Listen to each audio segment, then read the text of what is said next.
Hello, bridge builders! I'm here with some exciting news. The first volume of interviews is now available on Amazon.com. The link can be found at eatlunchandboardgame.com. I promise that all proceeds from sales of this book will go right back into this podcast and channel. Whether that is new and better audio equipment for the podcast or video equipment for the YouTube channel, or even more games to review, the money will not be wasted. Click over to Amazon and get your copy of Eat Lunch and Board Game The First Course today. And thank you for supporting the show.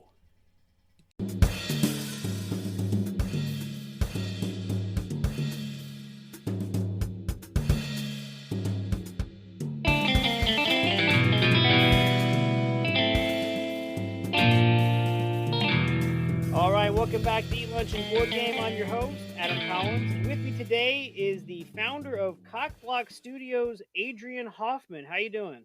I'm doing good. That's always a good thing. I Better agree. than doing bad. Yeah. I mean, hard day work and, now coming to talk about games. So, yeah, it's much Talking better. about games is always relaxing. Yes. I always joke that, my wife loves the fact I have this podcast now because I don't have to talk to her about board games. That's a great idea. Yeah. Since I started Cockblock Studios, my girlfriend's like, can you please stop talking about games? And you're like, no. No, exactly. Yeah. No. I most certainly do. I cannot. No, so for anybody who doesn't know you, which might be a few people. Sure. What do you do for the gaming community? Yeah, so for most of my life, I've been a consumer of games, a broad consumer of games. I don't really have a favorite genre, so to speak. That's always good. Yeah, I'll play anything. It really doesn't matter. Is it a game? I'm in. Yeah, exactly. Yeah. I mean, is it RPG? I mean, there's certain systems that I prefer over others, but yeah, mainly if it's a game, I'll play it. And it reminds me of that meme that we had at my old office that says, I don't know what we're playing, but I'm going to win. That's right. Just killed me. Yeah. And then here in the past couple years, I mean, I've been derping around with it up in my head for a while, but past couple years, I've started to create games. And so I'm really hoping, and it's kind of an ethos for our company, is that for every single game that we have, we will make it free in one fashion or another. Mainly because, I mean, I've been dirt poor. I know what it's like. It sucks. And I don't think that should ever be a limit to playing good, fun, great games. Sure. So you have a game currently up on Kickstarter right now called Turducken. Yes. So do you want to explain what a turducken is for those that are listening that may not be from the Midwest and know what a turducken is just by the sound of the word? Oh yeah, well it's kind of like haggis but hillbilly style. So it's you yeah, kind of. So you debone a chicken, you debone a turkey or a duck, and you can debone the turkey if you want, but you don't have to. And you stuff the chicken inside the duck with some herbs and some seasonings, and then stuff that concoction into the turkey and add some stuffing and some more seasonings, and then stuff it in the oven. So, like the last, then you stuff it into the oven. Yes. Don't eat the oven. Eat everything else that's stuffed in there, but don't eat the oven. It depends how hungry you are. You need to be pretty hungry to go after an oven. So a turducken, have you ever had a turducken? I have not. I have not. But ever since I've heard it, I want to. When this pandemic lifts, we'll have a turducken together. That would be awesome. That would kick ass.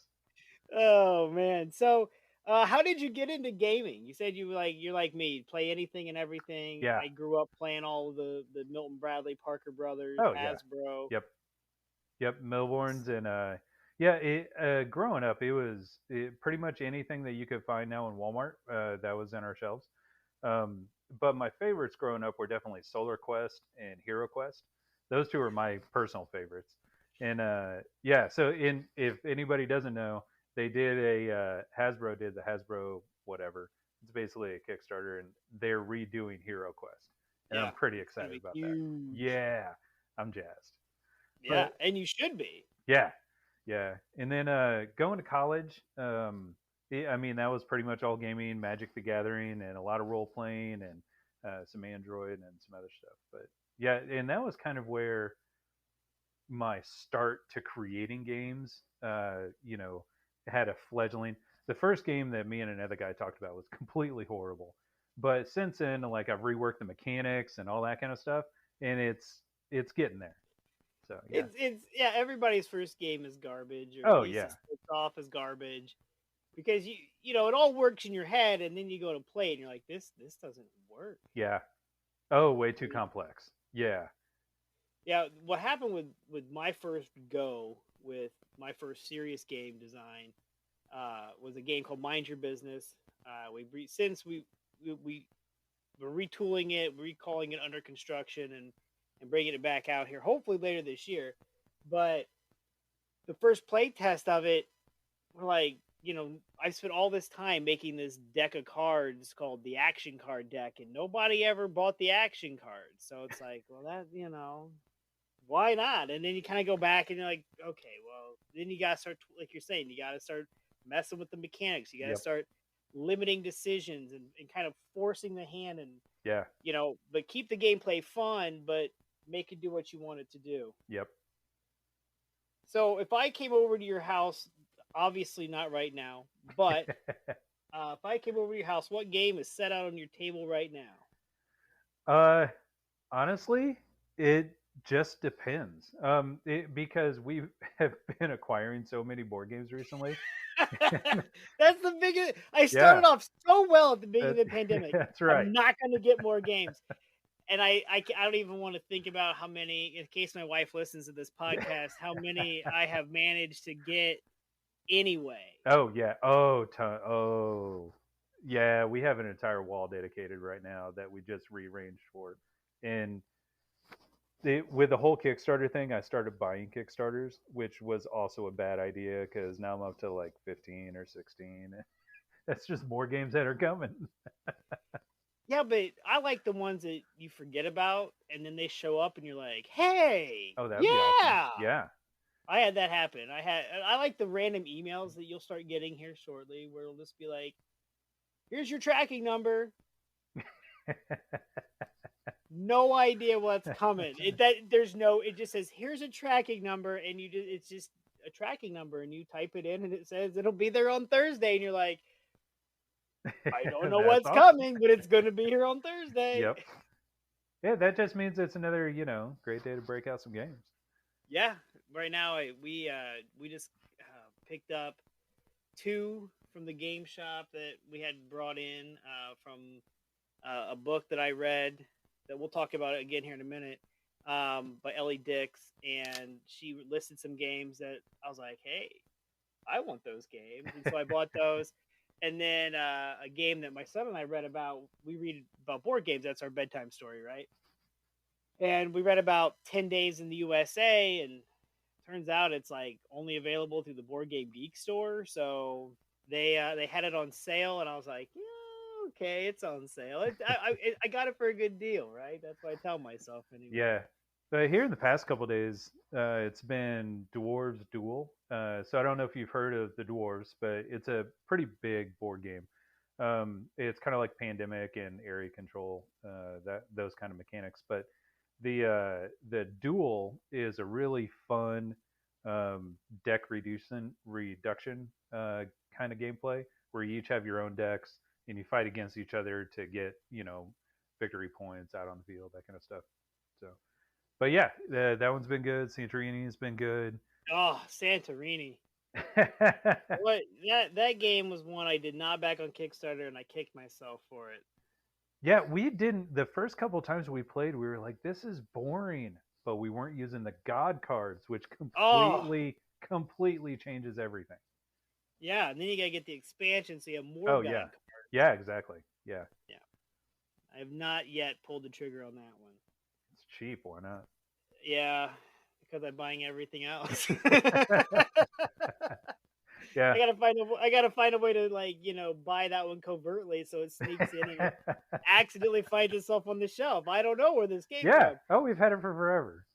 Yeah, well, I like the expansions and stuff that you can stick in the original box. Oh yeah, yeah, That absolutely. way, I save shelf space. My wife doesn't see it. It's good stuff. Yeah.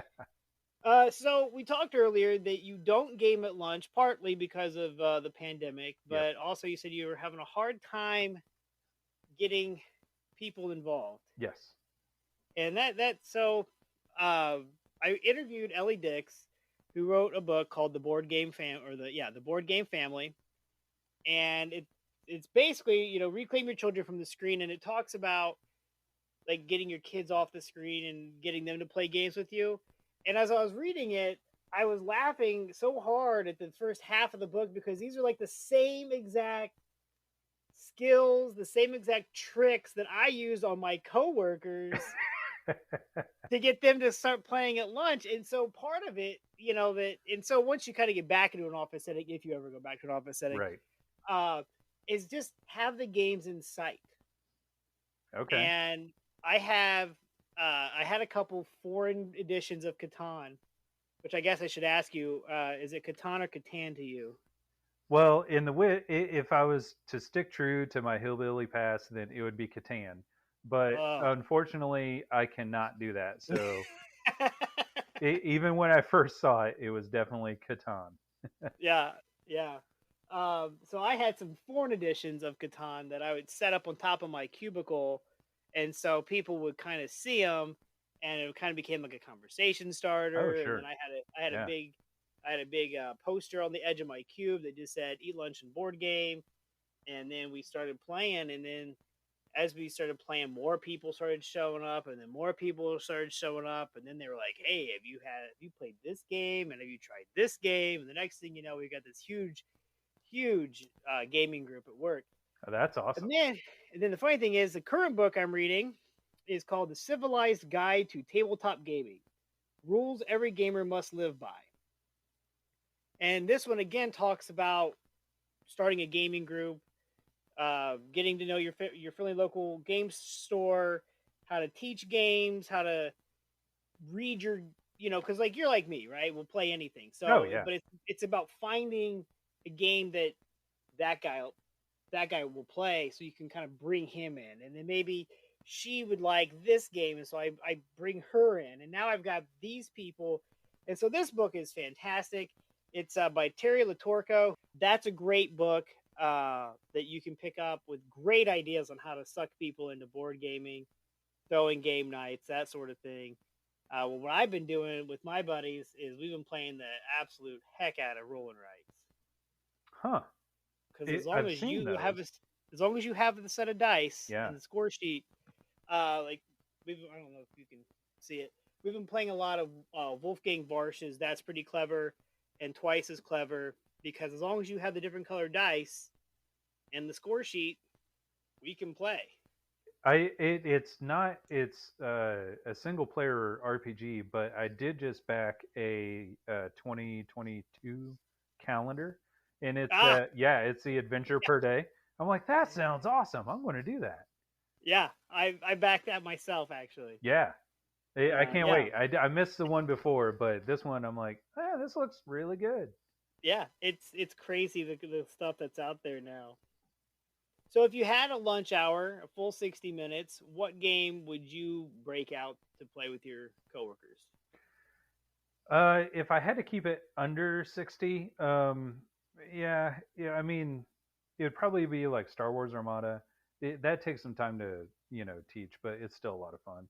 Dwarves, Pandemic, the Android. If I can suck another player into Android, because I like Android far more than Magic the Gathering. I mean, the different dynamics between a non-paired setup, just with the disparity between the runners and the corporations, that kind of stuff. Lots of fun. I really like that. Nice. I'm not familiar with Android. As normal, I have my pen and paper and I take notes, and then I buy the games that somehow find their way onto my shelf unknowingly. So if you only had 30 minutes, a lunch half hour, because that's where you hear a lot of people say, I don't like to take a full hour. I like to take a half Yeah, hour so I sure. can leave early. Yep. So I was like, oh yeah, well, let me show you some of my 30-minute Yeah, games. that's right. Onitama is probably one of my favorites for that. Yep. Santorini would be in there. Flux, if we had, some more people. And any of the tiny epics really. The most recent one that I got was Tiny Epic Mechs, and there's only one rule in that I didn't like, where you get knocked back instead of respawned, and I'm like, it's a mech game. You should be respawned, not. But aside from that, I'm like, yeah, it's a great game. Yeah, I have that one. I'm trying to think. I got Tiny Epic Tactics was the last one in their series. I just backed their the Tiny Epic Dungeon. Yes. Yep. That just went crazy on Kickstarter. Yeah, it did. It was like 3 or 4 million. That was nuts. Yeah. I'm like, come on, turducken.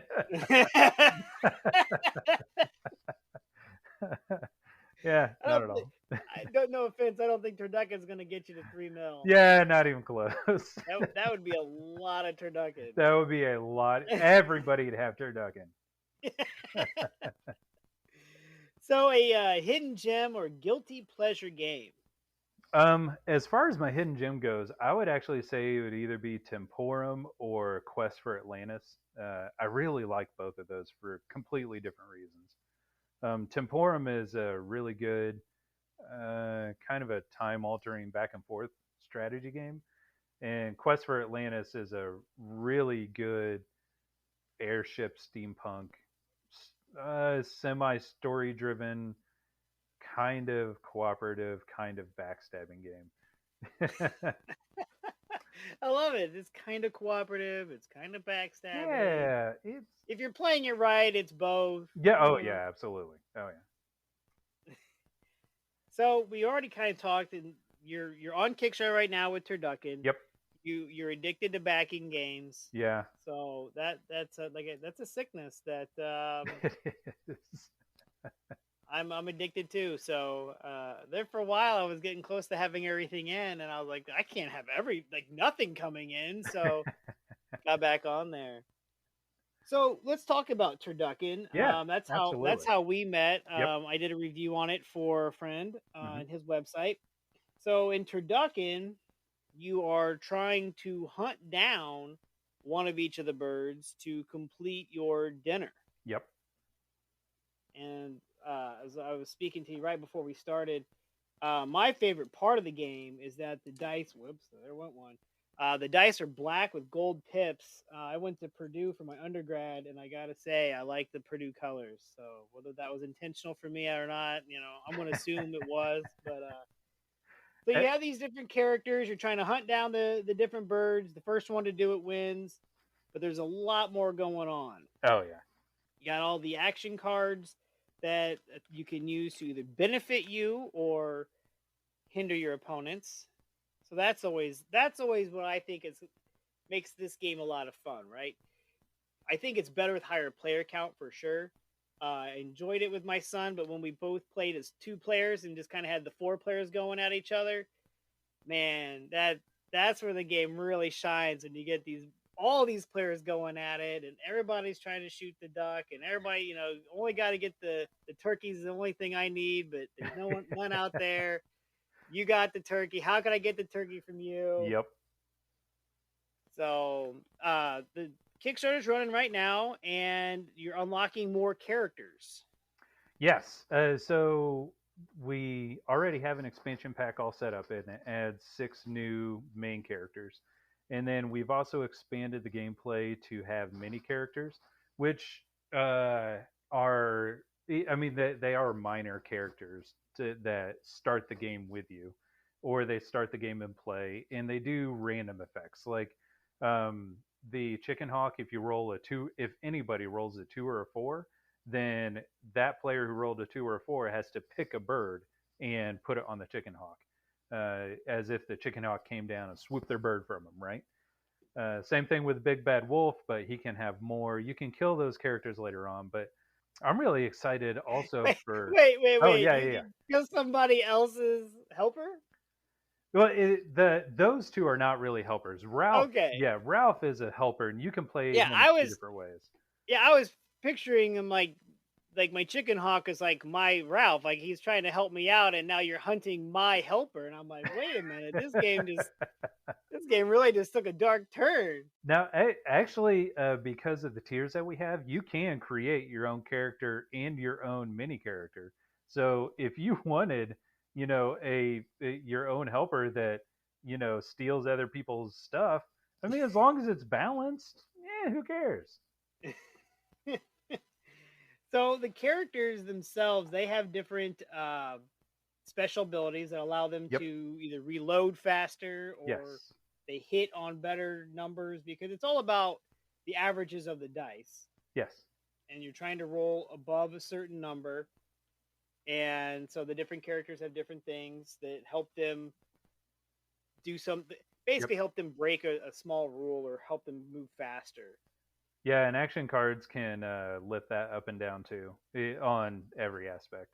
Yes, I'm aware as my son tends to like load my guys down with poor character. My characters can never shoot. So, but yeah, I love the artwork. Who did your artwork?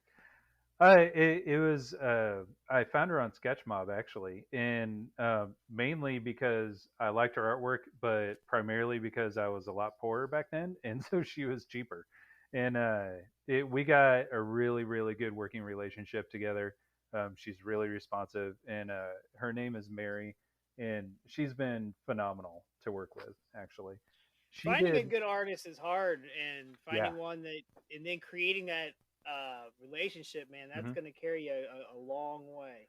Yeah, she did all of the main characters, and then I did the card design and all the graphical work around that. But yeah, she did all the main characters and all the action cards. So all the scenes that you see on the action cards, hot bath, that kind of stuff. I mean, all those were things that I asked of her and sent very vague ideas. I was like, yeah, by now I trust you. Let's see what you come up with. And she did awesome. No, she certainly did. I do. I think the artwork is great. I love the Sixth Sense. Yeah. You know, it just like the Neo. bird. Yeah, it looks like the bird from the Matrix. Yeah. You know, I just there's the artwork is really, to me, it really captures the feel, the lightheartedness of the game. It is kind of a very cutthroat ish game, Oh yeah. but you're having a lot of fun doing it because you're these crazy characters running around. Carrie Crackshot, Richard Brownback. I love, he's got his golf club. Just I would like to say that all of these characters are multicultural, right? oh yeah, we have a broad spectrum of races and creeds and talents and LGBTQ and all that. I appreciate that. It's a great game. It's on Kickstarter right now. Runs through like almost another 4 or 5 days, probably once we get this edited and posted. Hmm. My son, he's 8. We had a blast playing it. Like I said, we really enjoyed it with the more player count. So it doesn't take that long really to play. I think my son and I realized it's about 10 minutes per player. Yeah, yeah. I mean, the first game takes a little longer, just Sure, learning getting curve. people right. But once you start firing off, I mean, you don't have to wait for people. You're just flying and going and flipping and grabbing and switching and dumping other people's birds. I mean, yeah, it's really fast and really active. Downtime is a big thing with my kid, with any kid really, Sure. right? You got to minimize the downtime, which is why we got hooked on these rolling rights because we were playing a lot of Yahtzee, but Oh yeah, the downtime for Yahtzee is really high. yeah. I mean, you do your turn and then you sit back and you relax and Yep. or you wander off and then Yeah. and then I'm yelling across the house, dude, it's your turn, man. And so we came across these rolling rights that keep everybody engaged in every round. And so I look at that when I play games. And so like Turducken, like you said, it's quick. I mean, it plays up to 6. I played it, with 4, but it is fast because you knock your dice down one, draw a card, play a card, shoot a bird, don't shoot a bird, whatever, and then it's on to the next player. I mean, the downtime is very minimal, and it does make for an interesting game when you think you're getting ready to go, and then you're not because somebody throws a bear trap on you or something, and they slow Yep. you down around. But again, Absolutely. yeah, it's a blast. I had a good time playing it. I look forward to the Kickstarter ending so that I can get all the extra goodies that have been unlocked to add to my box here. Yeah, we're only two goals left right now, and we're just under a week out. So yeah, there's in the last goal is at 3,500, so we're not even asking for much, right? We're Right. just covering a uh, low amount production run. So So let's talk about that for a second, because yeah, you and I have been talking via email a yes, lot yes, over the past few months, and that's one of the things that I think a lot of people they don't know about, yeah, right? oh yeah, Print yeah, runs. yep, And so I was talking with another company that they're working on some Kickstarter ideas, and they were talking about looking at doing, oh, this company needs, the minimum order quantities are, yeah, everybody talks about Panda. It's, pardon the pun, but it's the gorilla in the room, and, it's the panda in the room, and they do great work, but Panda doesn't need turducken. no, oh no, And their MOQ was 2,500. yeah, that's I up. mean, It used to be 1,500. That tells you how much they still yeah, they really don't need turducken. right. Because when I was looking at them to do fences, it was 1,500, and we're like, that's just way too many for you know me and my buddy to print up a game of fences. We don't need 1,500 copies, man. Right. Our wives would be like, yeah, hope you guys got a place to live with all your That's right. games. And so that was a big thing. And so you and I were talking about that, and trying to shop out the MOQ, and balancing MOQ versus price. I mean, it's a big Yeah, balance. yeah, yeah. And especially, I mean, not being in the know, being because I know a lot of shop owners since doing turducken and doing demos around. A lot of shop owners have done their own Kickstarter. So, and they know a lot more about the industry than somebody just coming in like me fresh off the boat. I have no clue what's going on. I know game crafter. That's about as far as my extent went, right? For knowing how things went. And not to knock the game crafter, they are fantastic for prototypes, Oh yeah, they are. Yeah. man. I remember we were doing a prototype for a game that we're working on, and we ordered it, and we were like 147 deep. And we're like, man, that's gonna take forever. Yeah, like a week and a half later, it's like your order is Yep. next, and we're like 147. I mean, all they do is just bang out these small print runs, and man, Yeah. they don't have the selection, they don't have the options that a traditional bigger manufacturer has. It, man, you cannot argue with the quality that they send down. Yeah, you Yeah. can't get linen finish, or you can't get blue core cards or whatever, but I can get a game made in 10 or 20 of them shipped to me in 2 weeks. I'll take it. Yeah. And the quality is still good. Like Oh yeah. I mean, it's. Yeah, I would be plenty proud to have that one be it. When it comes to game design, there's so much going on, and the fact that you found Mary with Sketch Mob and you've got a good relationship with her, that's going to pay absolute dividends moving forward with your other games. Which your next, so right now you also have a print and play available on your Yep. website called Caps and Stones, which Yep. apologize, I have a copy of that and I have yet to get to it. My Shelf of Shame went from like 2 games to 15 in about a week and a half. So I've been working on trying to get that down. So Caps and Stones, what's that one? Yeah, so Caps and Stones is a two-player game, and it's super fast. It's anywhere between 5 to 15 minutes tops, and it's kind of a cross between dominoes and tic-tac-toe. So the goal, instead of getting three up and down or left and right or in a diagonal, is you need to make four in a square. And it's one playing piece that's copied 30 times, and one person gets half of the playing piece, and then the other person gets the other half of the playing piece.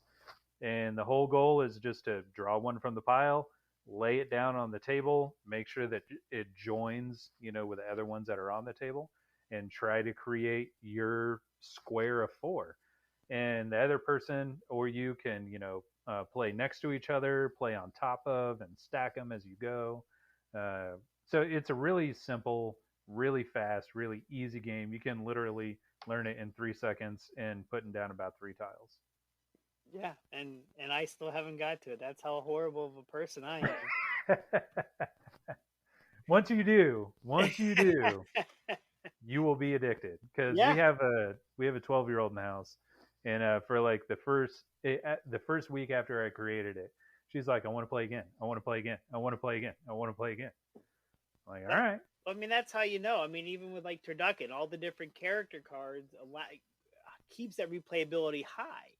Oh yeah, Because absolutely. maybe you didn't get to be the character you wanted to this game, or maybe you wanted to try a different strategy with the same character. Anytime you can introduce different dynamics, especially in games like Turducken, where you can change characters and play totally different, it's a blast.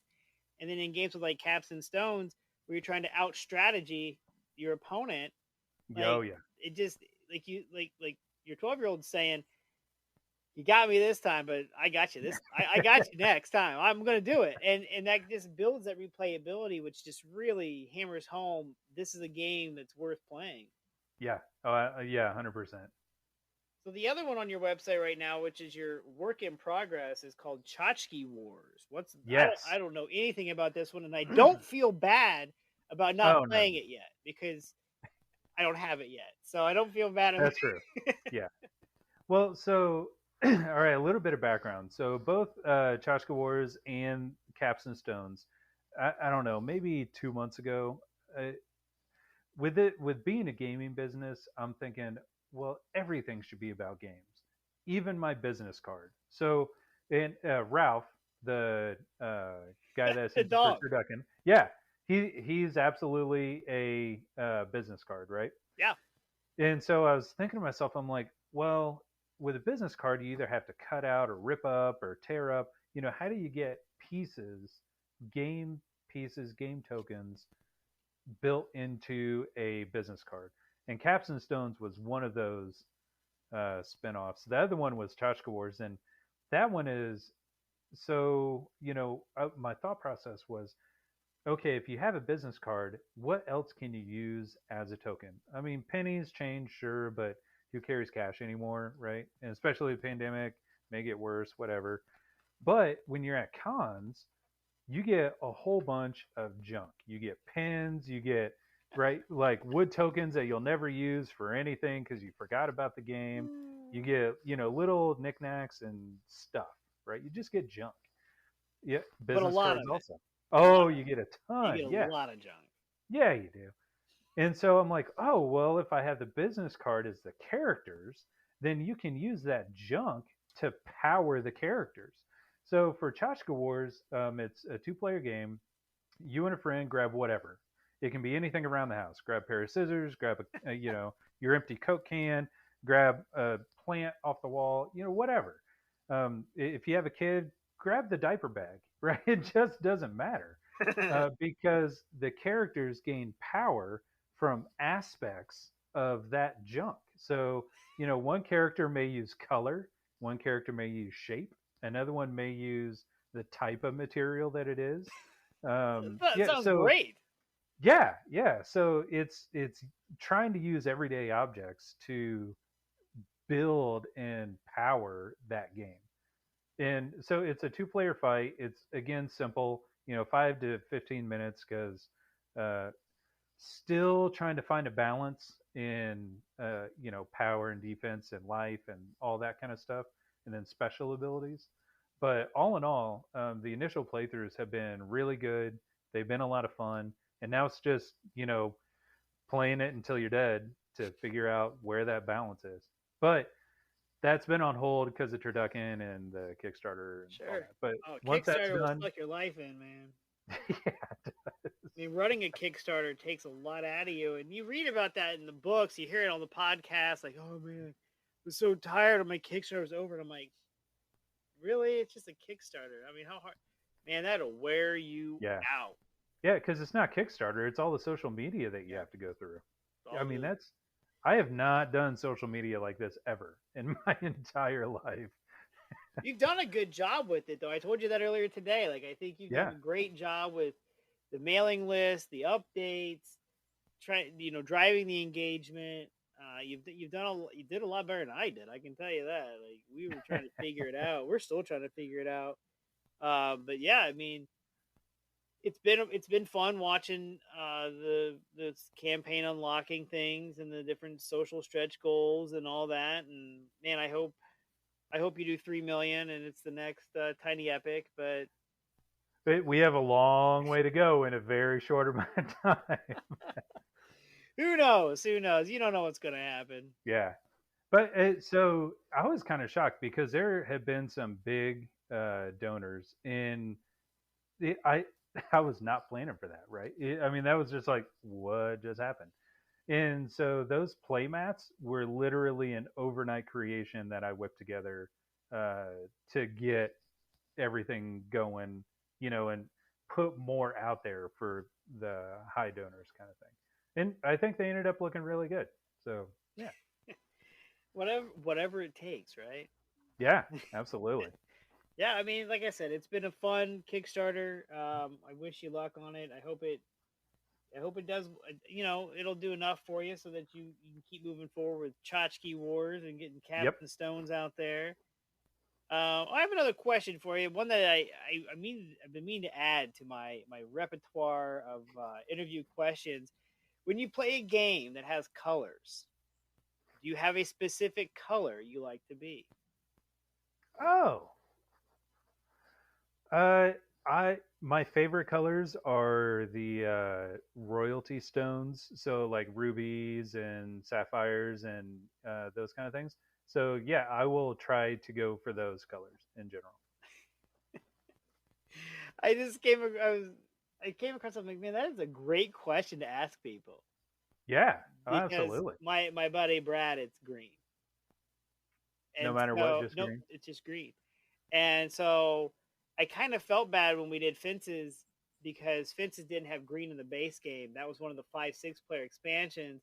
Green got bumped for purple because my son, who played the game a lot with us, he likes purple. So we put purple in the game, which bumped green to the 5-6 expansion, which then accidentally. I'll tell you what, working a convention booth, there were people who bought my 5-6 player expansion because they wanted green or because they wanted white. It is a real thing. You Wow. gotta Okay. have the color. Yeah. So, like I said, these dice are black and gold. I loved that. Would I buy a game because they had black and gold dice? Probably not, but Maybe. but but now that I've seen black and gold dice, maybe.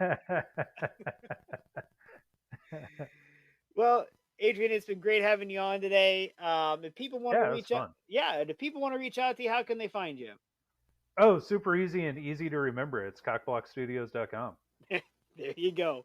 Yeah. No underscores, no Nope. numbers, no the O is a zero, nothing. Nope. Just straight up the way it sounds. Yeah, Cockblock Studios. Yeah, and look up his game Turducken. Give it a look. The son and I had a great time playing it. I think if you like the kind of the take that backstabbing kind of game, this and if you like turduckens, this is definitely your kind of game. So it's out there, and I first, like when it came across the desk, the request for a review, I'm like, I don't know what that game is, but it's called Turducken, and I want it. And so I got it, and I was like, heck yeah, this is a game about creating a turducken for dinner.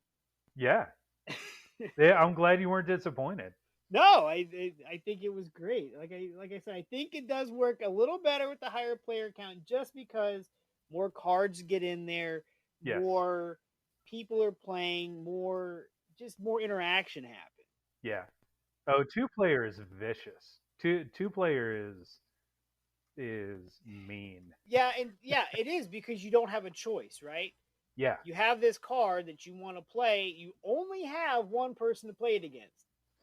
But when you bring in the third and the fourth player, now you've got multiple people to play it against, and multiple people playing against you, and it makes the game a lot of fun and a lot of backstabbing, and just it's a lot of fun with 3 or 4 players because you just get so much more out there at once, and the cards are flying everywhere. The ducks are flying, the turkeys are flying, cards are flying, dice are flying. In the expansions that not only the actual expansion pack with the other main characters, but also the additional action cards that are coming through the Kickstarter setup.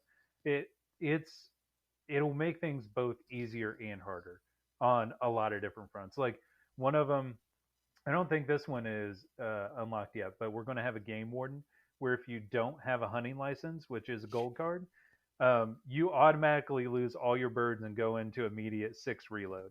Oh, man. Let's not unlock that guy. I don't need that guy, because I can tell you right now, he's only going to be played on me, and I don't need that. I might be one of those cards that mysteriously disappear. I don't know where it went. I lost it. I have all the cards but that game warden. Where did he go? Yeah. Well, there's also going to be other ones that definitely help. So, like, we have unlocked Wound, which puts a hit on a bird, and we've unlocked Poison Bait, which reduces all hits for a bird down to 1. So, yeah, I mean, there's a lot of balance. So you're gonna poison the animal you're gonna go home and eat? Yeah. Well, I mean, yeah. It's like decon. Don't use that because then the mouse dies and your cat eats the mouse and your cat dies. That's right. Yeah. I'm going to poison the duck that I'm going to go home and eat.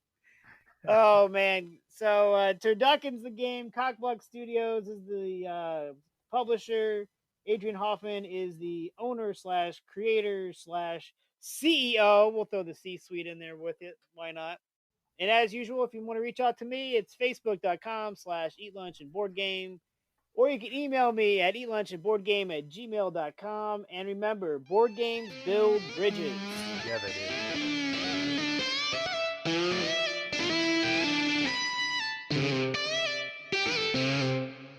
Average Joe's Gaming is a weekly podcast brought to you by us. I'm Joe. I'm Tom. We talk about all things game-related. In this hour-long podcast, you'll discover what has arrived in the game room, which Funko Pop Tom just could not resist, and maybe, if you're lucky, we might get around to talking about games. Might. Tune in weekly. You can find us on all of your favorite podcast formats. When you're gaming, why not be comfy? Go over to supportplayer.org. Click on the cards, pieces, and dice to get some merch. These t-shirts are some of the most comfortable I have ever worn. That's supportplayer.org, and there's a link on eatlunchandboardgame.com.